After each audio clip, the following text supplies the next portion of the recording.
दोस्तों, इस वीडियो में मैं आपको बताऊंगा कि मैंने 150 से ज्यादा पैसे बिजनेस और इन्वेस्टिंग के ऊपर बुक्स पढ़ने के बाद क्या जाना, और मैं अपना ओपिनियन भी शेयर करूंगा कि मैं इन फिलॉसफी पर क्या सोचता हूं।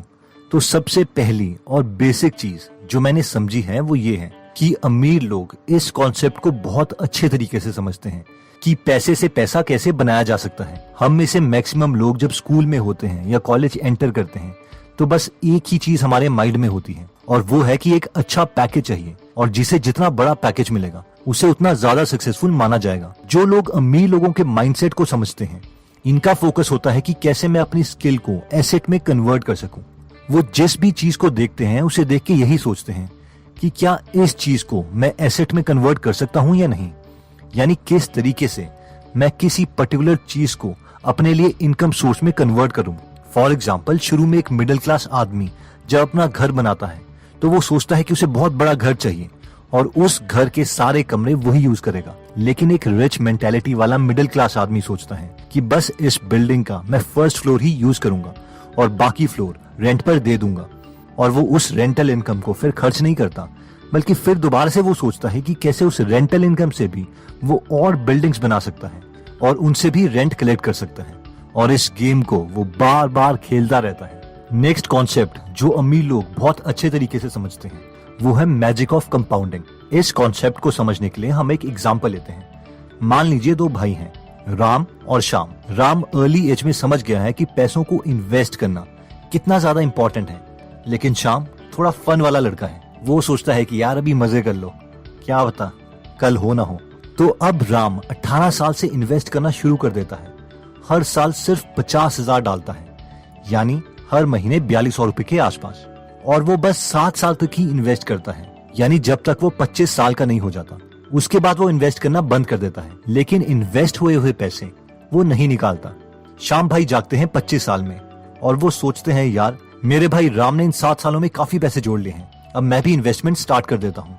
और वो अपनी पूरी लाइफ यानी 60 साल तक हर साल 50,000 इन्वेस्ट करते रहते हैं। हम मान के चलते हैं दोनों को इस केस में 15% का रिटर्न मिल रहा था। दोनों अपनी नॉर्मल जिंदगी जीते हैं, और जब वो 60 साल के होते हैं यानी रिटायर हो जाते हैं तो वो दोनों भाई अपने घर के बाहर चाय पी रहे हैं, और वो सोचते हैं कि चलो देखें बैंक में अब हमारा कितना अमाउंट हो गया है। तो राम, जिसने सिर्फ 7 साल ही इन्वेस्ट किया था लेकिन जल्दी शुरू कर दिया था, उसके बैंक में 12.08 करोड़ रुपए होते हैं।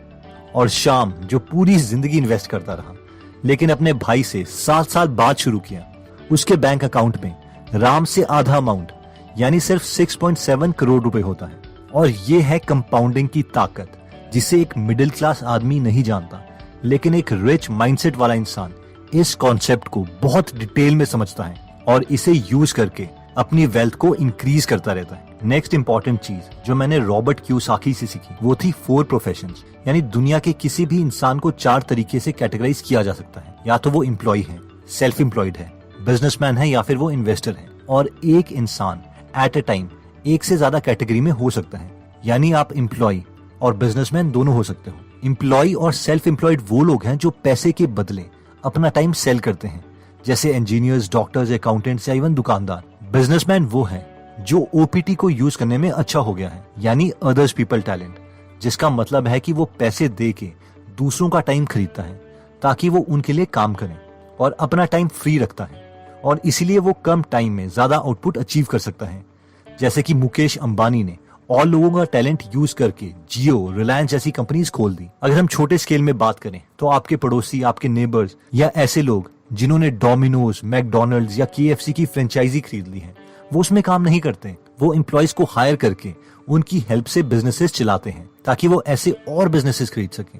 नेक्स्ट कैटेगरी में वो लोग आते हैं जो अपने पैसों से पैसा कमाना सीख गए हैं, यानी इन्वेस्टर्स। ये वो लोग हैं जो बाकी लोगों को अपने पैसे देते हैं, जैसे कि बिजनेसेस को, और फिर उन पैसों से बैंक रेट से बहुत ज्यादा रिटर्न ले लेते हैं, यानी जिन्होंने स्टॉक्स और बॉन्ड्स के बारे में जान लिया है।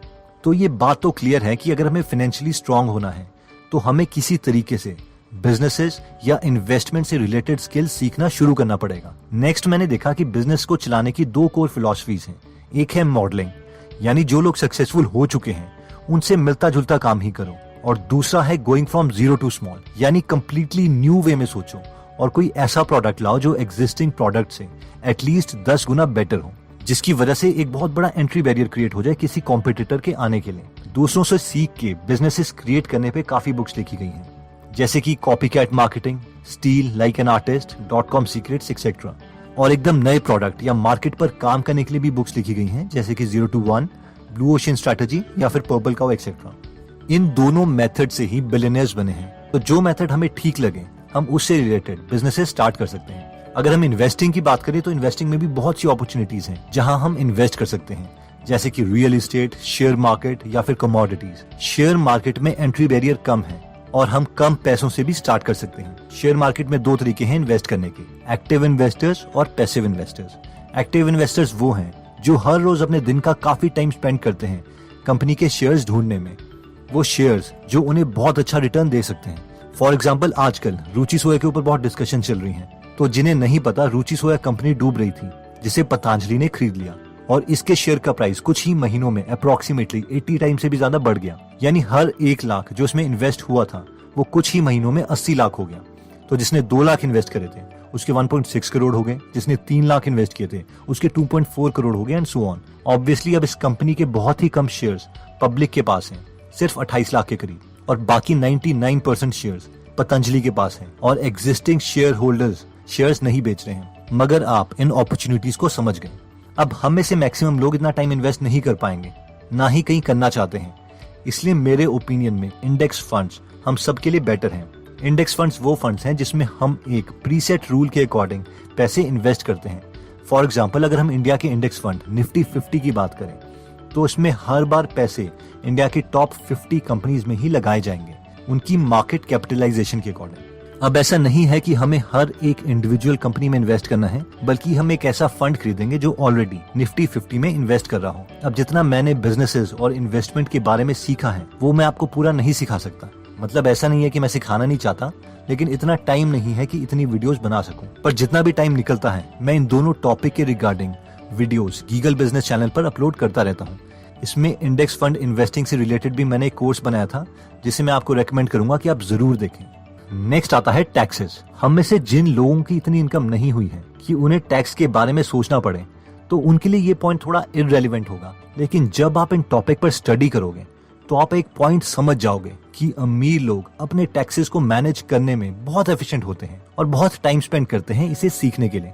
रॉबर्ट कियोसाकी बोलते हैं कि टैक्सेस एक सबसे बड़ा एक्सपेंस है किसी भी कंपनी के लिए, जिसका मतलब है कि अगर हमारी साल की टैक्सेबल इनकम 12 लाख है और हम 20% के हिसाब से टैक्स देते हैं तो हम गवर्नमेंट को करीबन 2.5 लाख रुपए देंगे। अगर इसे हम टाइम में कन्वर्ट करें तो 12 महीने का 20% हुआ 2.4 मंथ, यानी 2.5 महीने 75 दिन तक हम गवर्नमेंट के लिए मुफ्त में काम कर रहे हैं, जिसके लिए हमें कुछ भी नहीं मिल रहा। अब हम में से कई लोग बोलेंगे सर ये तो सोसाइटी को इंप्रूव करने के लिए इंपॉर्टेंट है, लेकिन गवर्नमेंट कई टास्क के लिए खुद ही टैक्स ब्रेक्स देती है। जैसे कि रियल एस्टेट में बहुत ज्यादा टैक्स ब्रेक है। बिजनेस के लिए हम जो भी खर्चा करते हैं उसमें हमें टैक्स ब्रेक मिलता है और इसीलिए इन्वेस्टर और बिजनेसमैन सबसे कम टैक्स पे करते हैं। वॉरेन बफेट जैसे बिलियनर इन्वेस्टर्स अपनी सेक्रेटरी से भी कम टैक्स पे करते हैं। अब गवर्नमेंट बिजनेसेस को और इन्वेस्टर्स को इसीलिए टैक्स ब्रेक देती है क्योंकि इन कामों से सोसाइटी इंप्रूव होती है। फॉर एग्जाम्पल अगर हम प्रॉपर्टीज खरीद कर उसमें कुछ बनाते हैं जैसे कि जिम, रेंटल प्रॉपर्टी वगैरह, तो इससे सोसाइटी ग्रो होती है और जॉब क्रिएट्स होती है, क्योंकि गवर्नमेंट हमसे पैसे लेके वैसे भी ऐसे ही काम करने वाली है। अगर हम टैक्स लॉ की बुक्स की बात करें तो इसमें 95% पेजेस इस बात पर हैं कि किन कंडीशंस में हमें टैक्स रिबेट मिलेगी और सिर्फ 5% पेजेस इस पर हैं कि हमें कितना टैक्स देना पड़ेगा। और एक मिडिल क्लास उन 5% रूल्स पर ही फोकस करता रहता है, इसलिए वो टैक्स भरता ही रहता है, जबकि एक अमीर उन 95% रूल्स पर फोकस करता है कि वो टैक्स से कैसे बच जाए। नेक्स्ट इंपॉर्टेंट पॉइंट जो मैंने देखा है वो है कि rich people invest in themselves. ये पॉइंट कहता है कि एक मिडिल क्लास आदमी सोचता है कि यार ये बुक्स, ये कोर्सेज सब चोचले हैं, लेकिन एक रिच माइंडसेट वाला आदमी सोचता है कि उसके पास सिर्फ यही रियल एसेट है कि उसे कितना पता है, उसे कितना एक्सपीरियंस है, इसलिए वो बाकी चीजों के कंपैरेटिवली खुद की इंप्रूवमेंट में ज्यादा इन्वेस्ट करता है। एक बार मेरे साथ यही हुआ था कि मैंने कॉलेज टाइम में 2-4 बुक्स एक साथ मंगवा ली अमेज़न से, जो मुझे करीबन 2,500 के आसपास पड़ी थी, जिसे देखकर मेरा एक फ्रेंड बहुत हैरान हो गया और उसने कहा 2,500 की बुक्स, भाई तू तो बहुत अमीर है, मैं तो कभी इतने भी पैसे ना खर्च करूं बुक्स पे। और ये वही इंसान है जो एक दिन में 1,000 से 2,000 तक की दारू पी जाता है। और मैंने ये देखा है कि मैक्सिमम लोग ऐसा ही सोचते हैं, इतनी महंगी बुक, इतनी महंगी जिम मेंबरशिप, इतना महंगा कोर्स, इतना महंगा किंडल खरीद लिया एंड सो ऑन। ये चीजें इन्हें इतनी महंगी लगती है जो उन्हें इम्प्रूव कर रही हैं, लेकिन अपने फालतू के खर्चे इन्हें ठीक इन्वेस्टमेंट लगते हैं, जैसे कि हजारों की शराब, हजारों के हेयर कट या हेयर कलर, यूजलेस एक्सेसरीज, पैसे ना होते हुए भी आईफोन या मैक खरीद लेना। मतलब रियल इंप्रूवमेंट नहीं चाहिए, बस शो ऑफ करना है। तो दोस्तों, इस वीडियो में हमने देखा कि अमीर लोग थोड़ा डिफरेंट माइंडसेट के होते हैं। जैसे कि 1, वो जानते हैं कि पैसों से पैसा कैसे बनाया जाता है। वो शुरू करते हैं कुछ सेविंग कर और फिर वो उससे कुछ ऐसी चीजें क्रिएट करते हैं जिससे उन्हें पैसिव इनकम आने लग जाए, और बाद में इन नए एसेट के पैसों को यूज करके और एसेट्स क्रिएट करते रहते हैं एंड सो ऑन। नेक्स्ट हमने देखा था पावर ऑफ कंपाउंडिंग, यानी ये लोग जानते हैं कि टाइम बहुत बड़ा फैक्टर है कंपाउंडिंग के लिए, इसलिए ये लोग कोशिश करते हैं कि इन्वेस्टिंग जल्दी से जल्दी स्टार्ट कर दे, और हमें भी कोशिश करनी चाहिए कि हम इस प्रिंसिपल का फायदा उठा सके। नेक्स्ट हमने देखा था कि प्रोफेशन 4 तरीके के होते हैं, या तो हम एम्प्लॉय हैं, सेल्फ एम्प्लॉयड हैं, बिजनेसमैन हैं, या फिर इन्वेस्टर हैं। अब ज्यादा फ्री टाइम और मनी बिजनेस और इन्वेस्टिंग में है, तो हमें इन स्किल्स को इम्प्रूव करना ही चाहिए। हमने ये भी देखा था कि बिजनेस में 2 फिलॉसफीज हैं। 1 इज मॉडलिंग, यानी ऑलरेडी सक्सेसफुल लोगों की तरह काम करो, जैसे कि चाइना करता है, और दूसरा था कि बिल्कुल नया प्रोडक्ट क्रिएट कर दो, जैसे कि गूगल या ओयो एक्सेट्रा। वैसे ही इन्वेस्टमेंट में भी या तो हम कंपनी के इंडिविजुअल शेयर्स खरीद सकते हैं, या फिर हम किसी इंडेक्स फंड में इन्वेस्ट कर सकते हैं। गीगल बिजनेस चैनल पर आप इन्वेस्टिंग का फ्री कोर्स है, उसे देख सकते हैं, तो आपको ये कॉन्सेप्ट थोड़ा ज्यादा क्लियर हो जाएगा।